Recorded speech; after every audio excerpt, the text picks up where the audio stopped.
നിലവിൽ ടോപ്പ് സ്കോററായിട്ടുള്ള 4 ടീമുകൾ, ആ 4 ടീമുകൾ സെമി ഫൈനലിലേക്ക് എത്തുന്നു എന്ന് പറയുന്നത് അത് ഫിഫയുടെ ചരിത്രമാണ്. നീണ്ട 32 വർഷത്തിന് ശേഷം അങ്ങനെ റിപ്പീറ്റ് ചെയ്യപ്പെടുന്നു എന്നുള്ളതാണ്. ഇതുവരെ അങ്ങനെ ഒന്നും സംഭവിച്ചിട്ടില്ല. അതായത് ഫിഫ ലോക റാങ്കിങ്ങിനനുസരിച്ചല്ല ഫിഫ ലോകകപ്പിൽ ടീമുകൾ ഇടം പിടിക്കുകയോ അവർ ഏതെങ്കിലും ഒരു പൊസിഷനിലേക്ക് എത്തുകയോ കപ്പ് ഉയർത്തുകയോ ഒക്കെ ചെയ്യുന്നത് എന്നുള്ളതാണ്. കാരണം ഇതിനിടയിൽ പലപ്പോഴായി നേരത്തെ കണക്കിൽ നമ്മൾ സൂചിപ്പിച്ച പോലെ തന്നെ പലപ്പോഴായി പല ടീമുകളും ഏറെ പിന്നിൽ നിന്നിട്ടും ആദ്യ 15-ൽ തന്നെ നിലനിൽക്കുന്ന ഒരു സാഹചര്യമൊക്കെ 2026 കാലഘട്ടങ്ങളിലൊക്കെ നമ്മൾ കാണുകയുണ്ടായി. നമുക്ക് വിശദമായി തന്നെ ഇതിനെപ്പറ്റിയൊക്കെ സംസാരിക്കാം. അനീഷ് പി നായർ, മാതൃഭൂമി സ്പോർട്സ് ലേഖകൻ, നമുക്കിപ്പം തത്സമയം ചേരുന്നുണ്ട് കോഴിക്കോട് നിന്നും.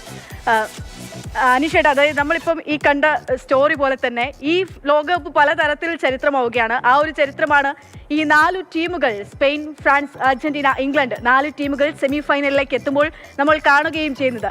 അത് എത്രത്തോളം കളിയുടെ മനോഹാരിത കൂട്ടും, എത്രത്തോളം ഒരു ത്രില്ലർ സെമി ഫൈനൽ നമ്മൾ പ്രതീക്ഷിക്കണം? അതിൽ പ്രധാനമായിട്ടും പറയേണ്ടത് 48 ടീമുകളിൽ നിന്നും 4 ടീമുകളിലേക്ക് വരുമ്പോൾ ഇത്തവണ ഒരു വേൾഡ് കപ്പ് തുടങ്ങുമ്പോൾ ഒരു വലിയൊരു ആശങ്ക ഉണ്ടായിരുന്നത് ടീമുകളുടെ എണ്ണം വർദ്ധിക്കുന്നു. അപ്പോൾ എണ്ണം വർദ്ധിക്കുന്നതിനനുസരിച്ച് ആ ടീമുകളുടെ ഒരു മത്സരത്തിൻ്റെ ക്വാളിറ്റി കുറയുമോ എന്നൊരു ആശങ്ക ഉണ്ടായിരുന്നു. പക്ഷേ സെമി ലൈനപ്പ് വരുമ്പോൾ അത് കൃത്യമാണ്. ആദ്യ 4 റാങ്കിൽ വരുന്ന 4 ടീമുകൾ സെമിയിൽ കളിക്കുന്നു. അതും പ്രത്യേകിച്ചും ഈ കിരീട സാധ്യത ഏറ്റവും കൂടുതൽ സാധ്യത കൽപ്പിക്കപ്പെടുന്ന ഫ്രാൻസും സ്പെയിനും ഒരു സെമി കളിക്കുന്നു. അതുപോലെ പ്രതീക്ഷിക്കപ്പെട്ട പോലെ നിലവിലെ ചാമ്പ്യന്മാരെ അർജന്റീന വരുന്നു, അർജന്റീനയ്ക്ക് ഇംഗ്ലണ്ട് വരുന്നു. അപ്പം ഈ സെമി ലൈനപ്പ് ഈ വേൾഡ് കപ്പിനെ സംബന്ധിച്ചിടത്തോളം ഈ വേൾഡ് കപ്പിനല്ല, സമീപകാല വേൾഡ് കപ്പുകളുടെ ചരിത്രത്തിലെ ഏറ്റവും നല്ല സെമി ലൈനപ്പാണ് ഇപ്പോൾ വന്നിട്ടുള്ളത്. അതുകൊണ്ട് കളി എന്തായാലും നല്ല ആവേശത്തിലായിരിക്കും. കാരണം ഈ ടോപ്പ് ടീമുകളാണല്ലോ വന്നിട്ടുള്ളത്.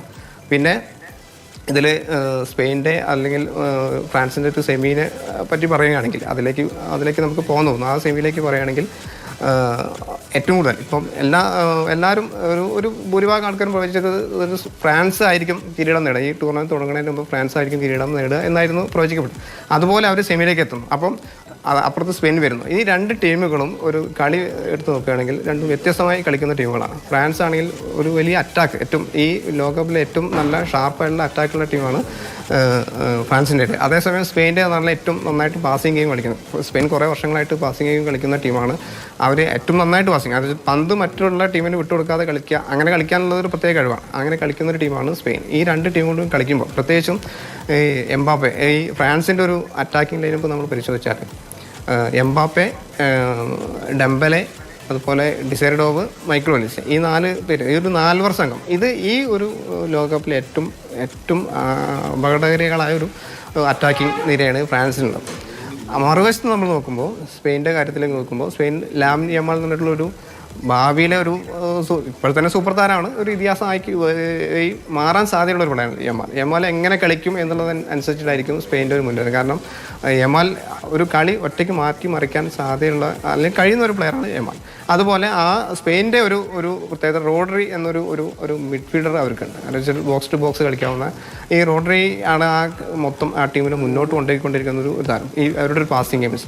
അപ്പോൾ ഈ 2 ടീമുകളും നേരിട്ട് വരുമ്പോൾ അത് മത്സരം ആരും ജയിക്കുമെന്ന് പറയാനില്ല. കാരണം സമീപകാലത്ത് ഇപ്പോൾ ഫ്രാൻസിന് സാധ്യത ലഭിക്കുന്നുണ്ടെങ്കിലും അവസാനത്തെ ഒരു 5 മത്സരങ്ങൾ വെച്ച് നോക്കുകയാണെങ്കിൽ അതിലേറ്റവും കൂടുതൽ ജയിച്ചുള്ളത് സ്പെയിനാണ്. അപ്പം ആ രീതിയിൽ ആ ഒരു ദിവസത്തെ ടാക്ടിക്സ് ഇതിൽ വലിയൊരു ഘടകം കോച്ചുമാരുടെ തന്ത്രങ്ങൾ. അപ്പോൾ ദിദിയർ റോഷം ഫ്രാൻസിൻ്റെയും ലൂയി ഫ്യൂന്ത സ്പെയിൻ്റെ കോച്ച്, ഇവർക്ക് രണ്ടുപേരും ടാക്ടിക്സിൽ ഇവർ വളരെ അഗ്രഗണ്യന്മാരാണ്. അപ്പോൾ അന്നത്തെ ഒരു ദിവസത്തെ ഒരു ഗെയിം, അവരുടെ ആവിഷ്കരിക്കുന്ന ഗെയിം പ്ലാൻ എന്തായിരിക്കും, അതെങ്ങനെ കളിക്കാൻ ആ ഫീൽഡിൽ വർക്ക് ചെയ്യുന്നു, അതിനനുസരിച്ചായിരിക്കും റിസൾട്ട്. അതുകൊണ്ട് ഒരിക്കലും ഇതിലാരും ജയിക്കുന്നു നമുക്ക് പറയാൻ പറ്റില്ല.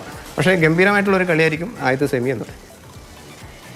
എന്തായാലും ആര് വാഴും ആര് വീഴുന്നു പറയുമ്പോൾ നമ്മൾ നേരത്തെ പറഞ്ഞ പോലെ തന്നെ ഈ റാങ്കിങ്ങിൽ മുന്നിലുള്ള ടീമുകൾ തന്നെ ഏറ്റുമുട്ടുമ്പോൾ ആ മത്സരത്തിന്റെ മനോഹാരിതയും മികവുള്ള കളിയൊക്കെ നമ്മൾ ഒരുപക്ഷെ പ്രതീക്ഷിക്കേണ്ടി വരുമെന്നുള്ളതാണ്.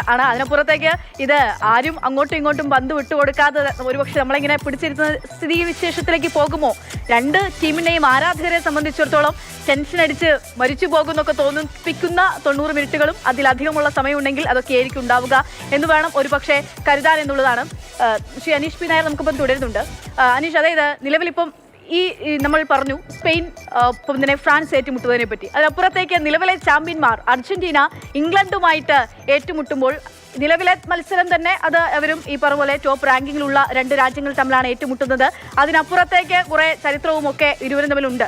നിലവിലത്തെ ഫോമിൽ നിലവിലത്തെ ഈ ഒരു സാഹചര്യത്തിൽ അർജന്റീനയും ഇംഗ്ലണ്ടും ഏറ്റുമുട്ടുമ്പോൾ ഇരു ടീമും ശ്രമിക്കുക എന്തിനു വേണ്ടിയായിരിക്കും? നമ്മൾ നേരത്തെ ഫ്രാൻസിന്റെയും സ്പെയിനിന്റെയും കാര്യങ്ങൾ സൂചിപ്പിച്ചതുപോലെ തന്നെ എങ്ങനെയായിരിക്കും ആ മത്സരം കടന്നു പോവുക എന്നുള്ളതാണ്.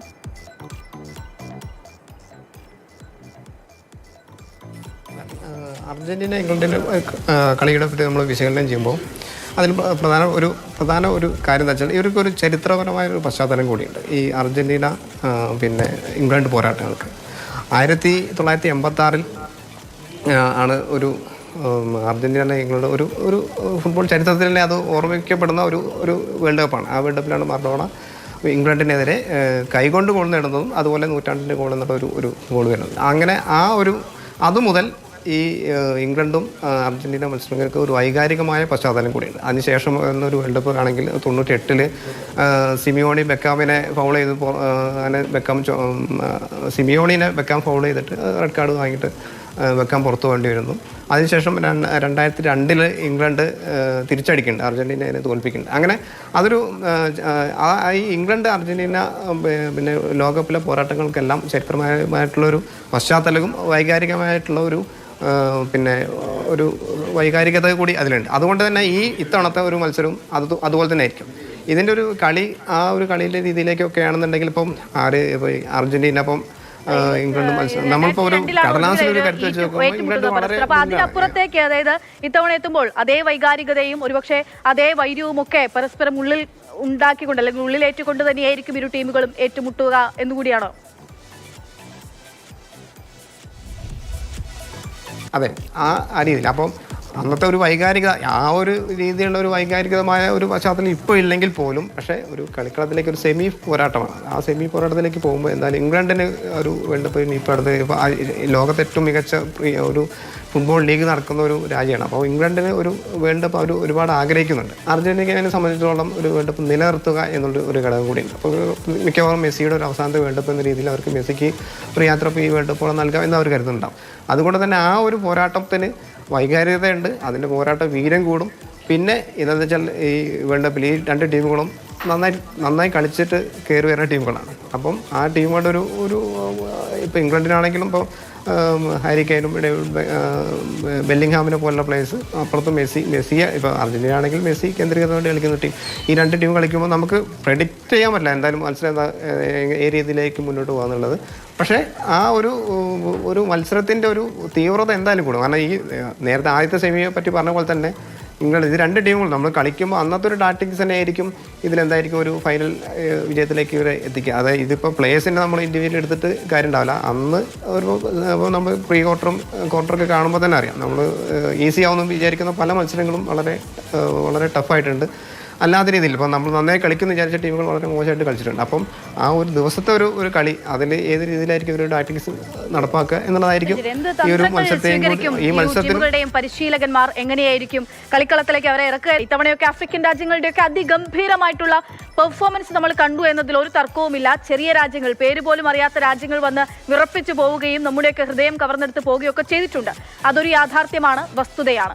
പക്ഷേ ഈ 48 വീണ്ടും 64ലേക്ക് വ്യാപിക്കുമ്പോൾ അല്ലെങ്കിൽ വർദ്ധിക്കുമ്പോൾ അത് എങ്ങനെയായിരിക്കും ഫിഫ ലോകകപ്പിനെ ബാധിക്കുക? എങ്ങനെയായിരിക്കും കളിയുടെ മികവിനെ ഏതെങ്കിലും തരത്തിൽ അത് ബാധിക്കാനുള്ള സാധ്യതയുണ്ടോ? എന്താണ് നമ്മൾ ആ ഒരു 100ാം വാർഷികത്തിൽ ഉണ്ടാക്കാൻ പോകുന്നു എന്ന് അവകാശപ്പെടുന്ന ആ മാറ്റത്തിൽ പ്രതീക്ഷിക്കേണ്ടത്?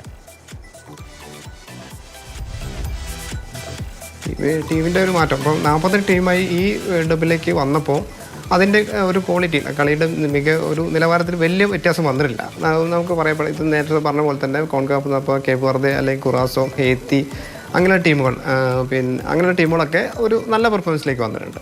പക്ഷേ ഇതിൻ്റെ ഒരു പ്രശ്നം 64 ടീമിലേക്ക് മാറുമ്പോൾ ആ ഒരു ക്വാളിറ്റിയിൽ വളരെയധികം വ്യത്യാസം വരാൻ സാധ്യതയുണ്ട്. പ്രത്യേകിച്ചും ഏഷ്യൻ രാജ്യങ്ങൾ ഇത്തവണ കളിച്ചത് 8 ടീമുകൾ ഡയറക്റ്റും ഒരു ടീം പ്ലേ ഓഫും വന്നിട്ട് 9 ടീമുകൾ കളിച്ചു. ഈ 9 ടീമുകളിൽ ജപ്പാൻ ആണ് ഏറ്റവും നല്ല പെർഫോമൻസിലേക്ക് വന്നത്.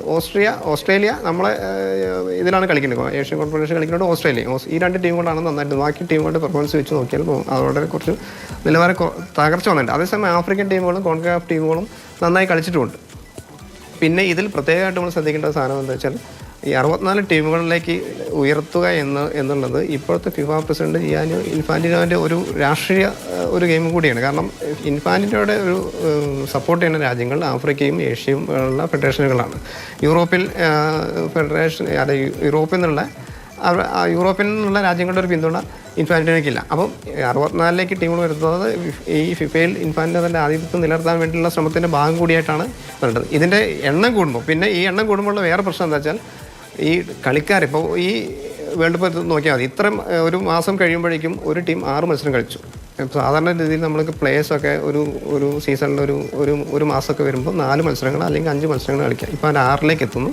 ഇനി വേൾഡ് കപ്പ് ഫൈനലൊക്കെ എത്തുമ്പോഴേക്കും ഈ സെമി കളിക്കുന്ന ടീമുകളൊക്കെ 7-8 മത്സരങ്ങളിലേക്ക് എത്തും. അപ്പോൾ അത്രയും മത്സരങ്ങൾ കളിക്കുക എന്നുള്ളത് വർക്ക് ലോഡ് കൂടുതലാണ്. ഇവർക്ക് ഇപ്പോൾ തന്നെ ഈ ആഭ്യന്തര ക്ലബ് ഫുട്ബോളിൽ വളരെ വർക്ക് ലോഡ് കൂടിയിട്ട് അതിൻ്റെ പരാതികൾ ഉയർന്നുകൊണ്ടിരിക്കുന്ന സാഹചര്യമാണ്. അപ്പോൾ കളിക്കാരുടെ ഒരു ആരോഗ്യ പ്രശ്നങ്ങളും കൂടി അല്ലെങ്കിൽ അവരുടെ കളി മികവിനെയൊക്കെ അത് ബാധിക്കാനും കൂടി ഈ എണ്ണം കൂടുമ്പോൾ അതുണ്ട്. അത് എങ്ങനെ പരിഹരിക്കും എന്നുള്ളത്, അത് എങ്ങനെ നടപ്പാക്കും. ഇപ്പം തന്നെ 48 ദിവസം ആ ഒരു വലിയൊരു ഫോർമാറ്റിൽ അത് നടക്കുന്നത്. 64 ആകുമ്പോഴേക്കും അത് 2 മാസത്തിൻ്റെ അടുത്തൊക്കെ വേണ്ടി വരും. അത്രയും ഒരു വലിയ ഫോർമാറ്റിൽ ഇതെങ്ങനെ നടത്താൻ പറ്റും എന്നുള്ളത്, അതെങ്ങനെ കളിക്കാരെ എങ്ങനെ ബാധിക്കും, ടീമുകളെങ്ങനെ ബാധിക്കും എന്നുള്ള ആ ഒരു ഫിസിക്കൽ കാര്യം കൂടി ഇതിൻ്റെ ഭാഗമായിട്ടുണ്ട്. അത് നന്നായിട്ട് പരിഹരിച്ച് നടത്താൻ പറ്റും എന്നുണ്ടെങ്കിൽ വിചാരിക്കും. അല്ലെങ്കിൽ എണ്ണം കൊണ്ടത് ഇതിന്റെ ക്വാളിറ്റി ഭയങ്കരമായിട്ട് വളരെയധികം. വനിതാ ടെസ്റ്റ് ക്രിക്കറ്റിൽ ഇന്ത്യ ചരിത്രം തീർത്തു എന്നിങ്ങനെ ഒരു വരി ഇന്ത്യൻ വനിതകൾ ആ വരി നമ്മളിങ്ങനെ കാണുകയാണ്. അതേ സമയത്ത് തന്നെ ചോദിക്കുകയാണ്, ഈ 64 രാജ്യങ്ങൾ ആക്കുമെന്നുള്ള കാര്യമൊക്കെ പറയുമ്പോൾ ലോകത്താകെ ഒരുപക്ഷെ എത്രമാത്രം ഫുട്ബോളിനെ സ്നേഹിക്കുന്ന മനുഷ്യന്മാർ ഇവിടെ എത്രയുണ്ട്, എത്ര അധികമുണ്ട്, ഇവിടെ എത്ര സ്നേഹിക്കുന്ന ആളുകളുണ്ട്. ഫിഫ എല്ലാ വർഷവും പങ്കുവെക്കുന്ന ദൃശ്യങ്ങളിൽ ഒന്ന് കേരളത്തിലേതായിരിക്കും എന്നുള്ളതാണ്. ഇന്ത്യയിലാകും കേരളത്തിലേതുമായിരിക്കും എന്നുള്ളതാണ്. ഇന്ത്യക്ക് ഇപ്പോൾ സോഷ്യൽ മീഡിയയിലൊക്കെ ഇങ്ങനെ 64 കണക്ക് വന്നപ്പോൾ ഇന്ത്യ 64 പെടാൻ സാധ്യതയുണ്ടോ, അങ്ങനെ നമ്മൾ എത്തുമോ എന്തെങ്കിലും എന്നുള്ള ചോദ്യം വരുന്നുണ്ട്. ഇന്ത്യയും അല്ലെങ്കിൽ ചൈനയും പോലുള്ള വലിയ രാജ്യങ്ങളെ, അതായത് ജനസംഖ്യ കൂടുതലുള്ള രാജ്യങ്ങളെ ഇതിലേക്ക് പങ്കെടുപ്പിക്കുക എന്നുള്ളൊരു വലിയ ലക്ഷ്യം ഫിഫയ്ക്ക് നേരത്തെ മുമ്പുണ്ട്. അത് സെപ്പ് ബ്ലാറ്റർ തുടങ്ങി വെച്ചാണ്. ഉറങ്ങുന്ന ഒരു ഭീമൻ എന്ന് ഇന്ത്യയെ വിശേഷിപ്പിച്ചത് ഇൻഫാന്റിന്റെ മുൻഗാമിയ സെപ്പ് ബ്ലാറ്ററാണ്. ബ്ലാറ്റർ ഇന്ത്യയെ ഈ വേൾഡ് കപ്പിൻ്റെ വേദികളിലേക്ക് കൊണ്ടുവരാൻ വളരെയധികം ശ്രമിച്ചിട്ടുണ്ട്. Under-17 വേൾഡ് കപ്പ് ഇന്ത്യക്ക് ആതിഥ്യം വഹിക്കാൻ അവസരം കിട്ടിയതൊക്കെ അതിൻ്റെ ഭാഗമായിട്ടാണ്. പക്ഷേ ഇന്ത്യ ആ രീതിയിലേക്ക് വളർന്നില്ല. ഇന്ത്യയുടെ ഒരു ഫുട്ബോൾ ഒരു വേൾഡ് കപ്പ് കളിക്കാനുള്ള ഒരു ക്വാളിറ്റി ഒന്നും ഇന്ത്യൻ ഫുട്ബോളിൽ ഇപ്പോൾ നിലവിലില്ല. കാരണം ഇന്ത്യൻ ഫുട്ബോൾ അങ്ങനെ ഗ്രാസ് റൂട്ടിലുണ്ട്. അതായത് യൂത്ത് ടീമുകൾക്ക് നല്ല ക്വാളിറ്റിയുള്ള ഇന്ത്യൻ ടീമുണ്ടെങ്കിലും അത് സീനിയർ ലെവലിലേക്ക് എത്തുമ്പോൾ അത് വളരെ പരിതാപകരമായ അവസ്ഥ. കാരണം ഇന്ത്യൻ്റെ ഇപ്പോൾ ISL പോലുള്ള ലീഗുകൾ കഴിഞ്ഞ വർഷം നടന്ന ഒരു അവസ്ഥ നമുക്കും അറിയാം. അതിനു മുമ്പുള്ള I ലീഗ്, ഈ രീതിയിൽ നടക്കുന്ന ലീഗ് സിസ്റ്റം ഒക്കെ ഇന്ത്യയിൽ വളരെ പരിതാപകരമാണ്. ആ സിസ്റ്റത്തിലൂടെ വരുമ്പോൾ ഒരു സീനിയർ ടീമിന് ഇന്ത്യക്ക് കളിക്കാൻ ഇപ്പോൾ എണ്ണം കൂട്ടുന്നതിനനുസരിച്ചിട്ട് ഇന്ത്യൻ ടീം ക്വാളിഫൈ ചെയ്യാൻ ഇപ്പോഴത്തെ കണ്ടീഷനിൽ സാധ്യത വളരെ കുറവാണ്. പക്ഷേ ഇന്ത്യൻ്റെ ഈ ജൂനിയർ ടീമുകൾ സമീപകാലത്ത് നല്ല പെർഫോമൻസ് വന്നിട്ടുണ്ട്. വനിതാ ടീം നന്നായിട്ട് കളിച്ചിട്ടുണ്ട്. ആ രീതിനെ ബിൽഡ് ചെയ്ത് കൊണ്ടുവരാൻ ഇപ്പോൾ ഒരു അവസരം വരികയാണെങ്കിൽ, ഇപ്പോൾ ഇന്ത്യക്ക് കളിക്കാൻ ഇങ്ങനെ 64 ടീമാകുമ്പോൾ ഒരു അവസരം മുന്നിൽ കാണുകയാണെങ്കിൽ അതിനനുസരിച്ച് ഫെഡറേഷനും സർക്കാരും തയ്യാറെടുപ്പ് നടക്കുകയാണെങ്കിൽ ഒരു പക്ഷേ ഇന്ത്യക്ക് അതൊരു പ്രതീക്ഷയാണ്. ആ പ്രതീക്ഷയിലേക്ക് എത്തിക്കാൻ പറ്റും എന്ന രീതിയിൽ അങ്ങനെയുള്ള ഒരു പദ്ധതി തയ്യാറാക്കാൻ പറ്റും. ഒരു പ്രതീക്ഷ ഉണ്ടല്ലോ നമുക്ക് കളിക്കാൻ. ഇപ്പോൾ എണ്ണം കുറവുമ്പോൾ സാധ്യത കുറവാണ്. ടീമുകളുടെ എണ്ണം കൂടുമ്പോൾ കുറച്ചുകൂടി സാധ്യത വരുമ്പോൾ അത് ഉപയോഗപ്പെടുത്താൻ ശ്രമിച്ചാൽ കളിക്കാം. ഇന്ത്യക്ക് അത്രയും ഇവിടെ പ്ലേയേഴ്സ് ഉണ്ട്. നമുക്കതിനെ ടാലൻറ്റ് ഒക്കെ നടത്തി കണ്ടെത്താനും ടീം ഉണ്ടാക്കിയെടുക്കാനും പറ്റും. പക്ഷേ അത് ഇങ്ങനൊരു ടീമിലും പിറക്കട്ടെ എന്നുള്ളത് തന്നെയാണ്. ഒരു പക്ഷേ 64ലേക്കൊക്കെ എത്തുകയാണെങ്കിൽ 63 കഴിഞ്ഞാൽ 4-മതെങ്കിലും ഇന്ത്യ ഉണ്ടാകട്ടെ എന്നുള്ള ഒരു ആഗ്രഹമൊക്കെ എല്ലാ ഇന്ത്യക്കാർക്കുള്ള ആഗ്രഹമാണ്. സാധിക്കുമെന്ന് അറിയില്ല. എന്നാലും നമ്മളെ കാത്തിരിക്കുന്ന സെമി ഫൈനൽ പോരാട്ടങ്ങൾ തന്നെയാണ്.